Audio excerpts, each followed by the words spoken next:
It's been less than a week since Chibs the Idiot completely destroyed Doctor Who. The plot holes created by retconning the Doctor's past are so numerous that if you take all media into account, you'd need an encyclopedia to track them all. Plot holes like, if the Doctor doesn't remember anything of their past lives, 2020 yo, I no longer know which pronoun to use, then please explain to me how Ruth took the name Doctor and had a TARDIS in the shape of a police box if we are expected to believe that this is supposed to be a past that the Doctor doesn't remember. That's one hell of a coincidence. Or why did the Doctor need a new regeneration cycle at the end of Time of the Doctor, if they already have infinite regenerations? The Jodie bots keep trying to explain how this retcon fits into canon. Well, it doesn't. But just keep trying. They and the media keep referencing the brain of Morbius as an explanation for this crap. Well, it doesn't add up if you actually look at the episode. The Brain of Morbius aired in January 1976 during Tom Baker's second season and is one of the less highly regarded episodes from the Robert Holmes, Philip Hinchcliffe era. The episode was originally written by Terrence Dicks, but after being heavily reworked by Robert Holmes, it went out under the writing pseudonym Robin Bland. This was Doctor Who's take on Frankenstein, which is much better than the crap that we got earlier this year. The episode follows Dr. Solon, who is trying to create a new body for Morbius, a criminal Time Lord. This was also the episode that introduces the Sisterhood of Karn. The scene, which is being referenced over and over again this past week, takes place near the end of episode 4. The Doctor challenges Morbius, whose brain is now in the Frankenstein creature, to a mind-bending contest. The Doctor describes this as the Time Lord's version of wrestling. During the contest, images of the past Doctors appear on screen. Morbius says, "How far, Doctor? How long have you lived?" as the image on screen shifts from John Pertwee to Patrick Troughton to William Hartnell. Then a series of 8 images appear on screen. These images were actually the production team, including script editor Robert Holmes, production assistant Graham Harper, who would later go on to direct some of the best classic and New Who episodes, episode director Douglas Campfield, and producer Philip Hinchcliffe. The argument is now being made that these are actually pre-Hartnell incarnations. There are several problems with this. First, as this is supposed to be a mind-bending challenge, then it would make sense that it wouldn't just be the Doctor's past incarnations that appear on screen. Also, at the beginning of the challenge, we see images of both Tom Baker and Morbius's last incarnation, which sets the stage for the previous regenerations of both Time Lords appearing on screen as part of the challenge. If you watch the clip after the first 3 Doctors appear, we get the 8 additional images. As these 8 images appear on screen, Morbius states, "Your puny mind fails against the strength of Morbius," which leads us to believe that these are not previous incarnations of the Doctor, but are in fact previous incarnations of Morbius.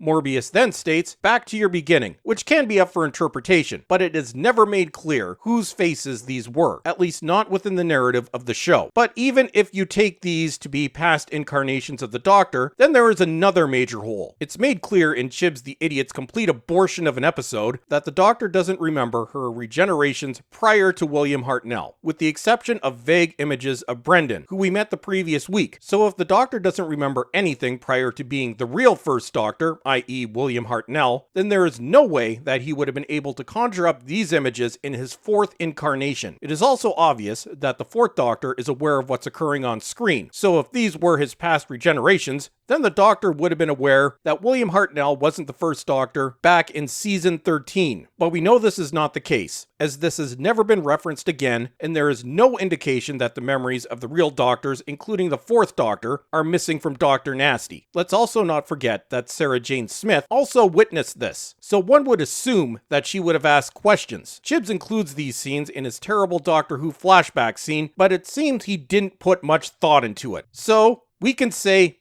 definitively that these are not earlier incarnations of the Doctor, or whatever the hell we're supposed to call the character now.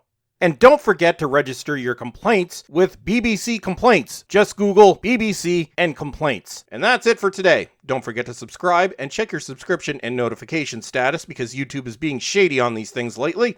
And follow me on Twitter. And as always, everyone, thanks for watching and have a great day.